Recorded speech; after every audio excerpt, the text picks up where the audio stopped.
The following program is a production of HEW Entertainment and contains views, opinions, commentaries, and content that may offend some subscribers of this show. Listener's discretion is advised.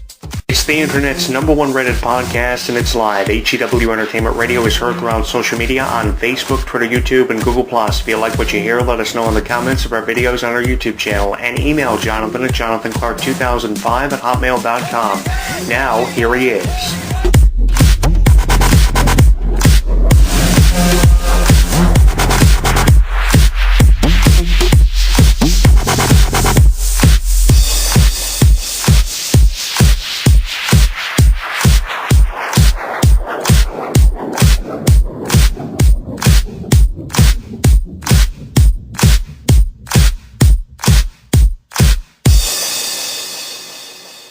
Now streaming live on YouTube, Twitter, and Facebook.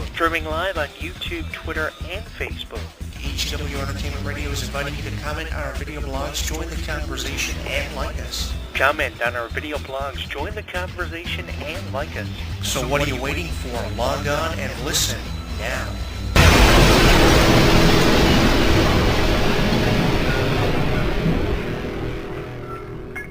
Don't miss out on any of the action. Download our app on the App Store, Google Play, and the official website of HEW Entertainment. Once you download and install it, you'll get caught up on news, YouTube videos, and more. Download it now.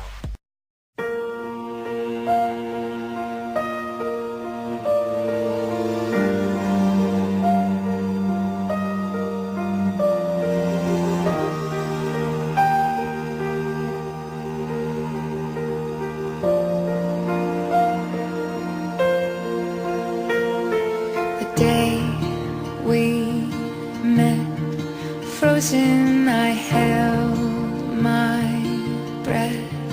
Right from the start, I knew that I'd found the home for my heart. Beats fast, colors and promises. How to be brave, how can I love when I'm afraid to fall? Watching you stand alone, all of my doubt suddenly goes away somehow.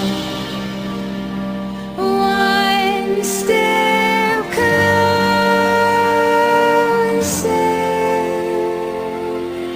I have died every day waiting for you, darling. Don't be afraid. I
for 1,000 more.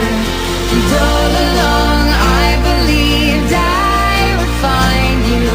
Time has brought your heart to me. I have loved you for 1,000 years. I love you for 1,000 more.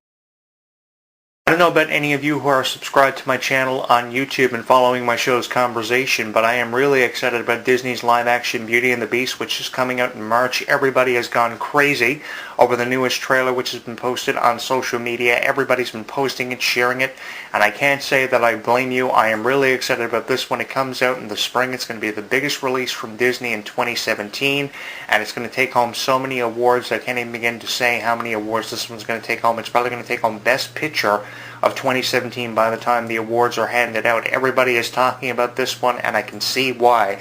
The visuals are absolutely mind-blowing, breathtaking. So many people are getting in on the conversation about this one, and I want to know what your opinion and your take is on the Disney live-action Beauty and the Beast, which we have waited over 26 years to see. This has been 26 years in the making, and this is the biggest issue that I have with this one. It's been 26 years in the making since the original animated classic was dropped. Howard Ashman didn't even get a chance to see the finished product of the animated classic.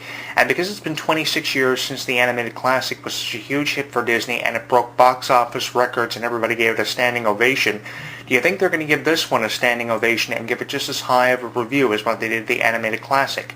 I don't know, it remains to be seen, but I'm hoping that's what happens for this one, because if Disney does not follow through with their promises they have made on this live action, it is time for Disney to go home, because in all honesty, this has to be the biggest live action that Disney has ever dropped and put together, because everybody expects it to be, because of just the tale, the script, just how this movie had such an effect on so many different age demographics. This is not a movie that's reaching out to just one specific age demographic. It's reaching out to millions of people, and they range in all kinds of different ages. They come from all walks of life, and they can't afford to go wrong with this one. Now, obviously, this movie is going to leave out some general aspects which you would expect to see from the animated classic, because you can't always fit everything into it. If you were to put together a script for this movie, it will range anywhere from 3.5 to 4 hours long. They're going to cut it down to about 2.5 hours, I would imagine, for the live action. But I mean, if you were to throw together a script for Beauty and the Beast, it would be that detailed, and there would be so much writing involved. You would probably have about a 3.5 hour to 4 hour long script by the time it was finally finalized. But the thing that really breaks my heart is the original producers of Beauty and the Beast. Howard Ashman was one guy who never got a chance to see the original animated classic be such a huge success. He knew it was going to be a huge success just before he passed away, and they got the news of him passing away and rushed to his bedside. So it's really unfortunate he's not here to see the live action. But I have often wondered, you know, from watching Disney's Waking Sleeping Beauty, which was a documentary that documented their financial crisis in the 80s and early part of the 1990s, I've often wondered, you know, what Howard Ashman's reaction would have been to this live action and all the live actions we have seen, from Maleficent to Cinderella to The Jungle Book. I wonder what he would have thought of that, and especially Beauty and the Beast, which is expected to be the most highly anticipated and most successful live action Disney has put together and put off on the big screen, which I'm expecting to take home a lot of awards and acknowledgement. This one is getting a lot of attention. Millions of people have watched the trailers, the teasers, the official trailer on YouTube, which dropped just a couple of months ago in the summer. I think is when this trailer dropped, and ever since July or August of 2016, just last year, everybody's gone crazy over this trailer. The number of times it's been shared and watched blows my mind, and I'm really excited to see what we're going to see come of this one. I'm expecting the highest reviews of this one. I'm expecting more people to say more positive things than negative about this one, because so many people are excited about it. If you're anywhere from 25 to 55 years of age, you are excited about this movie. I have not met one person who is not excited about this movie, and that's the exciting thing about it and gets me thrilled about this movie coming out in March. I have not met one person who is not excited about this movie, because they remember the old tale. They remember the original classic and what Disney did to the original classic, which they drew from inspiration. I mean, they brought the characters to life in a way that no adaptation of the Beauty and the Beast tale had ever been told. And I saw a lot of different versions of the Beauty and the Beast tale, like I did The Little Mermaid, where the prince dies in the original book for The Little Mermaid, and have Disney turn it around to a happily ever after story, and they did the same thing with the Beauty and the Beast movie. And the thing was about the animated classic was the budget was so tight for the Beauty and the Beast animated classic. They didn't know if they were going to be able to pull it off. They didn't even know if they were going to be able to finance it in a way.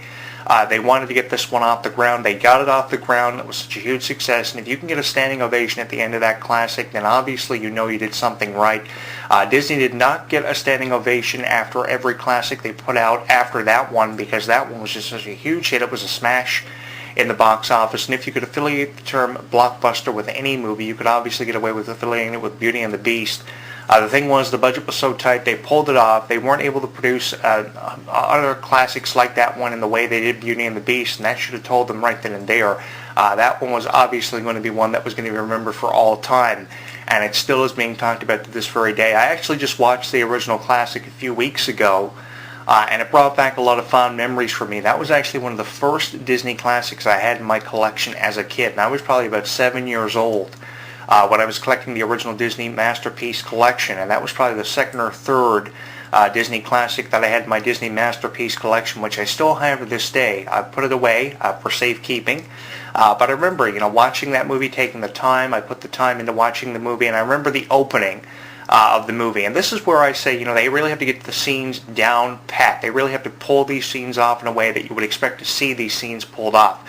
They have to have the opening monologue kind of make sense and be similar to the original opening monologue. They could probably, show us what happens at the beginning of the movie in a live action kind of way, more so than just still pictures like we got from the original classic. They also had to bring the ballroom scene to life. The Be Our Guest